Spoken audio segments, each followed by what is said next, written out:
एक उदाहरण अर्थात एग्जाम्पल लीजिए।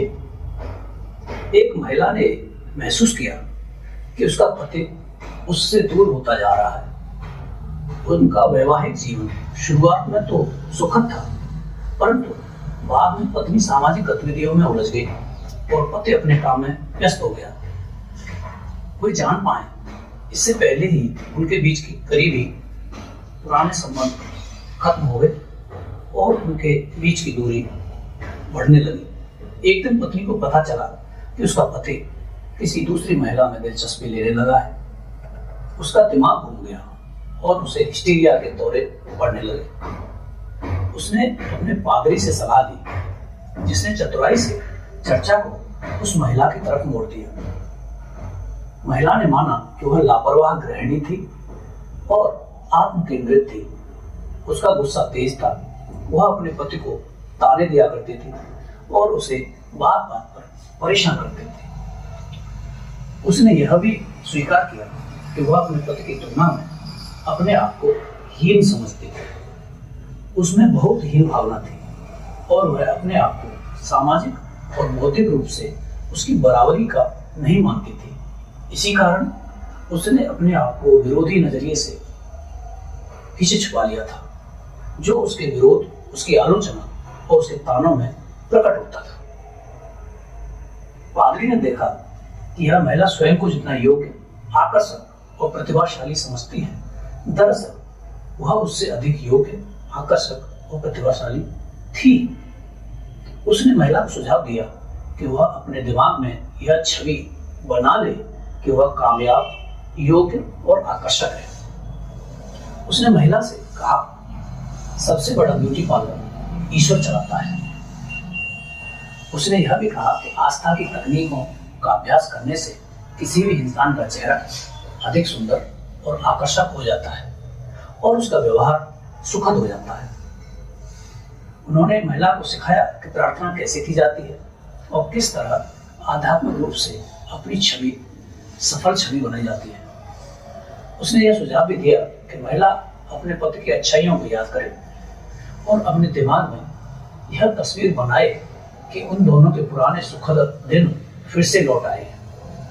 फिर वह इस तस्वीर में अपने पति की अच्छाइयों पर ध्यान केंद्रित करे और दोनों के बीच एक बार फिर सामंजस्य की कल्पना करे।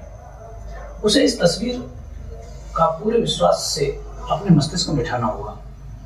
इस तरीके से पादरी ने उस महिला को बहुत ही रोचक व्यक्तिगत विजय के लिए तैयार कर दिया। लगभग इसी समय उसके पति ने उसे बताया कि वह तलाक लेना चाहता है। उस महिला ने अपने आप को उस हद तक जीत लिया था कि उसने इस आग्रह को भी शांति से लिया।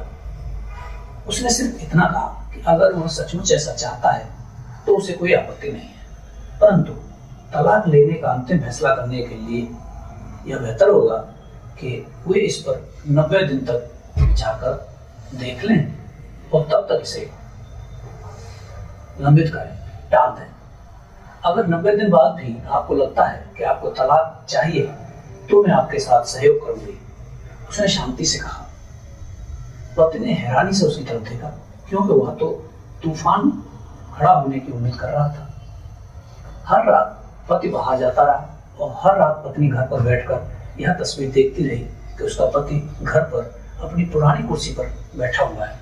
वह कुर्सी पर नहीं बैठा था, परंतु महिला ने उसकी जो तस्वीर बनाई थी वह पुराने दिनों की तस्वीर थी, जब वह कुर्सी पर आराम से बैठकर अपनी पत्नी को कुछ पढ़कर सुनाया करता था। उसने यह तस्वीर भी बनाई तो वह घर पर इधर उधर घूम घूम कर चीजों को ठीक कर रहा है या पेंट कर रहा है, जैसा वह पहले किया करता था। उसने अपने पति की यह तस्वीर भी बनाई कि वह बर्तन सुखा रहा है, जैसा वह तब किया करता था जब उनकी नई नई शादी में थी। उसने यह तस्वीर भी बनाई कि वे दोनों इकट्ठे गोल्फ खेल रहे हैं और हाइकिंग कर रहे हैं, जैसा वो पहले किया करते थे। इस तस्वीर को उस महिला ने पूरी आस्था से देखा और एक रात को वह व्यक्ति सचमुच उसकी पुरानी कुर्सी पर बैठा हुआ था। उसने दोबारा देखा कि यह हकीकत है या उसकी काल्पनिक तस्वीर ही है, परंतु शायद तस्वीर यथार्थ बन चुकी थी, क्योंकि असली व्यक्ति वहां पर मौजूद था।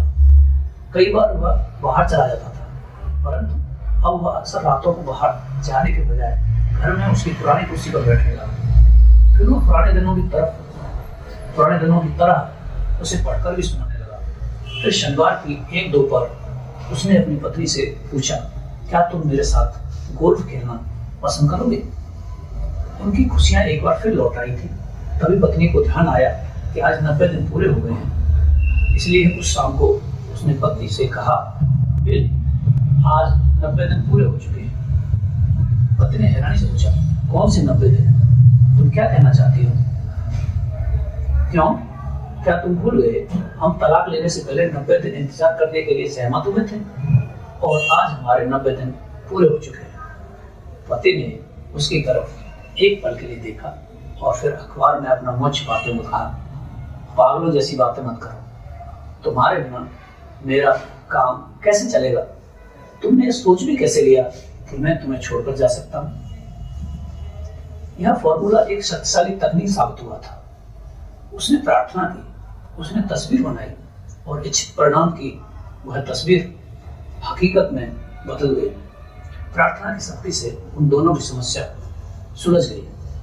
मित्रों, यदि यह वीडियो आपको यथार्थ के नजदीक कल्पना और हकीकत का पुल बांधते हुए शक्तियों का पुनर्गठन और दुख से बाहर निकलकर सुख के जीवन में मोड़ने की प्रेरणा देती है, आपको अच्छा महसूस होता है, तो हमारे ऐसे ही अन्य वीडियो भी देखें, सुनें और उनका लाभ उठाएं, जीवन को सुखमय बनाएं।